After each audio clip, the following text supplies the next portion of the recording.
Welcome to video 3. I'm Dr. Doug Lair, and welcome. I'm so excited to begin this chapter.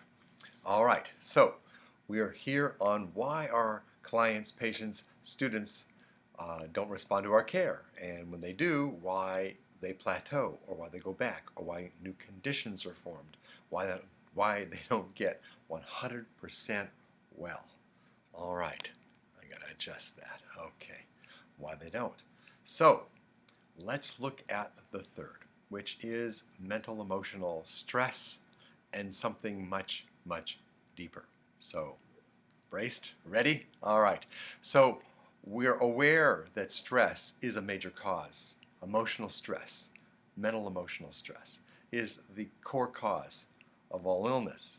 Even in the Journal of the American Medical Association, I've seen more than one article published on how stress is the primary cause of illness. Just last year, there was a study that said that 90% of all hospital visits were induced, caused by stress. That's why people were at the hospital with whatever they had, checking in.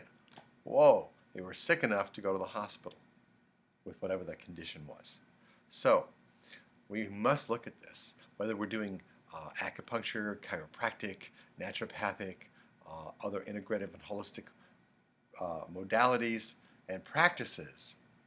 Understanding how stress causes problems and how to undo that is a key in practice. I've been working with this and doing this for the last 30 years, and the miracles that I see each day from resolving the stress patterns in the brain, nervous system, organs, self is key.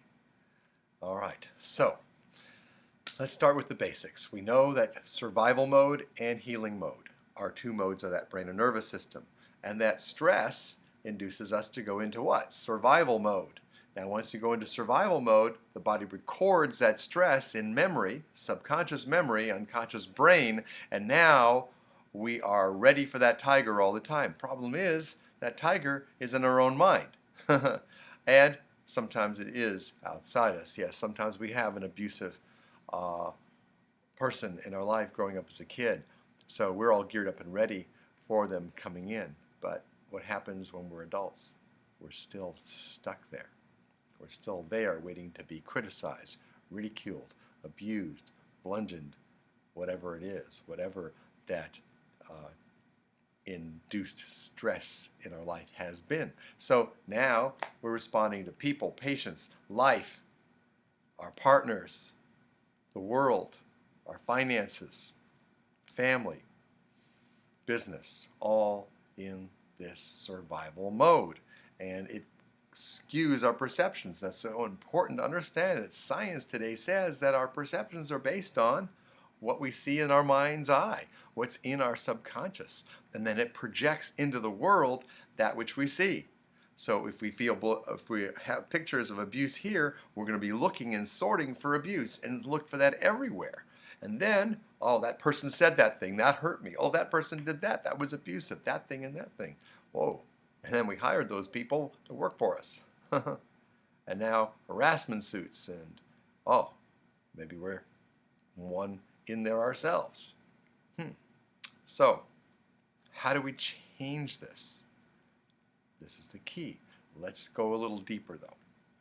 So, once a person has a stress, it induces an illness. So I want you to look at your patients and ask them a simple question, because this will help them and you sort through, at least at this stage, to a higher level of care, self-responsibility in the patient, client, student, to begin to learn and unravel how they've created or how life has created, and now it's their responsibility to uncreate that which has been done upon them, so that they don't live as the victim any longer of this thing, or that they've created a new set of parameters and archetypes of being the martyr, the wounded healer, etc., etc. So ask your clients, you have this problem A. Problem A. How and what happened just prior to the formation, the creation, the expression of that illness. So if they have, let's say, a heart attack, that's an easy one. Yeah, heart attack was on Tuesday. What was the stress on Monday? Oh, yeah, going to work to that horrible boss one more time affected me and I collapsed. Now I remember, illness is an interesting thing. It serves a purpose. And if we can look at it from not a horrible thing, but as a gift, as a sign, as a symptom of something deeper, then we can help our patients deeper, and they can help themselves deeper, and they can get into that whole health of life, physical, mental, emotional, spiritual, relational, social, and financial, and spiritual, that they truly are and deserve to have in their lives. I see my clients see their financial pictures change. I see their relationships change. I see the way they breathe through life change. And that's a gift. That they walk as a living, more peaceful, connected, and whole person. Wow. That's better than being symptom-free any day of the week. Absolutely.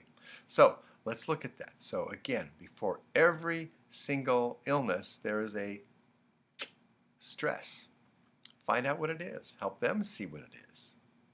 It might be accumulated stress. It could be 20 years of stress built up and finally it snapped. We got to look at that. There's always a stress before, whether it's an instant, bad thing happened. My dog died, and then, I got these heart palpitations and heart pains. All right, so the dog dying. They have to move through and heal that at the cellular level, and then they'll get over that symptom. So it's fine to help them soothe their pain and to help them to improve their symptomology. At the same time, what would it be like to help them to see and restructure themselves and heal that stress within them that created that problem? Then they not only free themselves from those symptoms or that condition, they also have now the opportunity to not only prevent future illness, but to continue the process. Continue the process. That's what my clients do. They continue the process. We get them through those symptoms, and then they continue the process as I assist them, or they do it on their own. Obviously a choice, but a lot of people stay to work continued through the process of improving their life in all different dimensions and shift their realities. That's right. And shift how they see the world so that they don't recreate or create new problems, and continue to improve their health and their balance and their function of their body. Remember, 100% health is 100% function.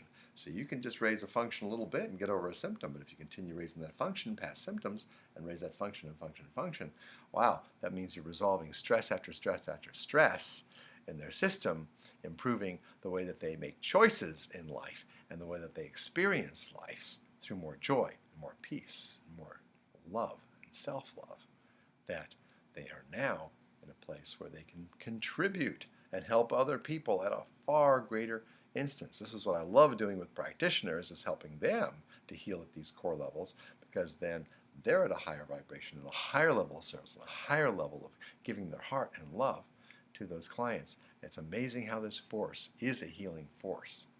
That's right. That's right. I've seen medical doctors who had that level of compassion and love, and their patients with the same surgeries, boom, graduated up and had a much better response than just the mental doctor who was great at his craft, but the patient wasn't supported through a level of compassion and love and care that became so healing for them. All right? God, gratitude for the nurses and allied medical professionals in those settings that can set that stage for that level of healing, for that level of supporting that person and getting them in touch with what's going on. So we're all working as a team, all of us. Western, alternative, we're here as a team to work together. All right? Not be better than the other, but work as a team that has these levels. But the key is who that doctor, who that practitioner is inside themselves, that we've resolved our stresses, our needs, wants, and desires, fears and phobias, and stuff that gets in our way of being right there, present, available, loving, caring. It doesn't mean that we're a pushover. It doesn't mean that we go, oh, poor baby, no, no. It might be sometimes that we have to say, I said to one of my patients once, he said to me, well, he wasn't my patient yet. He was my contractor who built my office. And I met him out in the parking lot one day because his family owned my building. He said, I'm having this serious back pain and herniated discs, as my other doctor said, and I'd like to see you, but my wife says I can't come to see you. And I said, how old are you? And he went, 36. And I said, you're 36 years old and you're letting your wife tell you you can't work on getting better so you can pay for her country club membership and her Mercedes-Benz?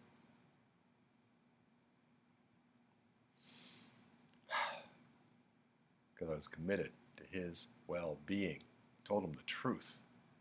With a bit of intensity, admittedly, but that's what he needed in that moment. So I learned the next day, he was in my office sitting in a chair waiting to see me. I saw his new patient form in his hand, and I go, hey, what are you doing here? And he says, you gave me a real reality check, man. I said, well, welcome. And we helped him get better and get back to work and make more money. And his wife was happy, and she's still driving a Mercedes. And he hasn't had any recurrence of his disc and back pain. Why? Because I helped him to resolve the stresses of life, his business, meeting up to his father's expectations of him, his wife's expectations of him, that he didn't feel good about himself. And that's why he didn't feel the inner support, the outer support, until we helped him to come into that level, resolve those stresses at the cellular level, and allow him to start seeing and feeling and being a greater version of himself, where he felt, hey, really good. And he felt that self-support, boom, and his back supported him now. Pretty cool. And God, I've known him for the last, well, that was 25 years ago. His back's still doing good. That's right. So I helped him through that back then, and he didn't have to return for back care, but he did return now and then, send other people to get them worked on for the next stress and the next level of wellness that they choose, or not choose, but chose to respond to. So important. Look at the stress. Help the person see what's going on with them. If you've learned some techniques that'll help you resolve those stresses, great. Great. That's what I'm doing in practice. And it's a lot of fun. And I don't get tired of it ever. And I've been doing it for about, 33 years now. Magic number, isn't it? So here we go. So before every illness and symptom, there is a major stress in their life. Sometimes they don't even realize it. Sometimes it's very unconscious. So helping to bring that up there. All right. It'll be something that triggers it. Something that triggers it. Now, the stress that's being triggered may be from many, many, many, many years ago. So that's also important to look at too. And I have a magic question. Here it is. Magic question that helps us to look at that so that they can start to take responsibility and have the willingness to really deal with that stress in a whole new way. Now, I help them, their bodies deal with it in a few seconds, boom, and shift it and change it, and that's a lot of fun. But here's the magic question, all right, because this is what I want to give you on this video. Before every major illness, there's a stress. So ask them the first question, which is, can you recall what the stress was in your life? What was on your mind? What was going on in your life? What you were doing, thinking, feeling, believing in that moment, those hours, minutes, or even days or weeks before your illness began. And then you just be silent and wait. Because it's there. Just let their subconscious bring it up. Like that. If they can't get anything, then magic question number 2, which is, what's the worst stress that's ever happened in your life? that you thought was so horrible that maybe you don't even want to talk about it. In fact, you even forgot it. But in the moment, you remember it now. That's right. Share that with me and let them talk about that. You'll learn a lot about that patient, how they think, how they feel, what they believe, because those are the things that need to be addressed in care to get them 100% well, to get them from coming back over and over again with the same symptom. All right? I know I worked in a chiropractic office and I saw patients who were getting adjusted the same way for 30 years as their health declined. I learned in chiropractic college, hey, regular chiropractic care, they should get better. All right. Now, I'm not saying the chiropractic didn't help them. I'm sure it helped them from being as sick as they would have been. But what I noticed is that the stresses of life weren't being addressed, and therefore their health steadily declined. And I'm seeing this in the guys and gals that I graduated with. A lot of them are dead today. That's right. They died of cancer, they died of this disease or that one, and there's always a stress component to all of those things. And then in my own town, I remember speaking to my group of chiropractors in my town that I was practicing in for 25 years. I've moved since then from that town, but for 25 years and spoke to them. And one surgery after another, they all adjusted each other, but they had surgeries and illnesses and, some pretty, serious stuff go on with themselves. And all stress-induced. Stress-induced. So remember, all illness ultimately is stress-induced, physical, mental, emotional, chemical, traumatic stress. What we've talked about on these 3 videos. The most important one is there's always the mental, emotional stress component there with trauma, with nutrition. That's right, because all the stress, as we talked about before, creates an increased need for good nutrition. Lower the stress, we don't need to be taking 75 bottles of supplements. That's right, to try to support all that stress and oxidative stress in the body. So we got to lower the oxidative stress by getting to what the real stresses are in their life. Now, another big thing that's a huge stress for people, this is important, is decisions. They made a wrong decision and they've gone down this road for a long, long time. All right? Help guide them. Is that the direction that you really wanted to go? And what would it take for you to make some new choices, some new decisions that help lead you to a life that would be more desirable for you? How can you create that? What would it take for you to create that? They may say, I don't know. That's okay. Say, what I want you to do is use this question. What would it take for me to create a life that would bring me more joy, happiness, and be more in alignment with what my heart desired maybe 20, 30, 40, 50 years ago? It might be just taking piano lessons or dancing or something that will help them to get back on track to something that creates that for themselves. All right? It may be that they just need to get out of that profession that they're in, doing what they're doing. I had a man who always wanted to be a writer, and he was doing something else. So I helped him resolve his fears around writing and the rejections and disapproval from his family because they wanted him to be in this profession. Spot on. That's right. By resolving that, help him getting over those fears, help him get over the pain and the suffering of what his family put him through, have him moving through forgiveness at a deeper level that resolves things at the cellular level. Boom. He began to write, and he's becoming a happier guy every month that I see him, and putting his work out there and beginning to publish. It's exciting, exciting.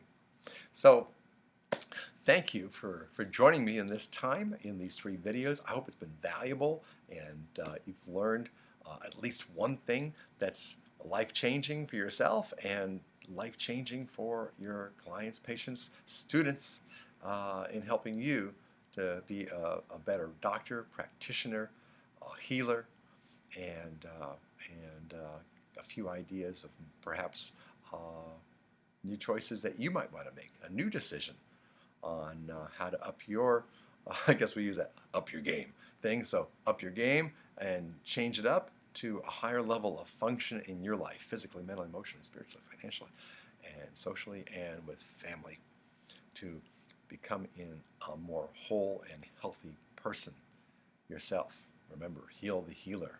It's always important. So use what you've learned here to help yourself make your life better, your family's life better, and again, I just much gratitude so much for signing up for this series, and let me know how I can be of more service to you in any way. All right, and share more of what I've learned to help the sick and suffering get better, and how to improve one's life in all dimensions of your being. So, thank you once again, Dr. Doug, signing out for now, and hope to see you again. I'm going to make some more videos, so watch more series, and to be of service. All right. Much love and resonance to you.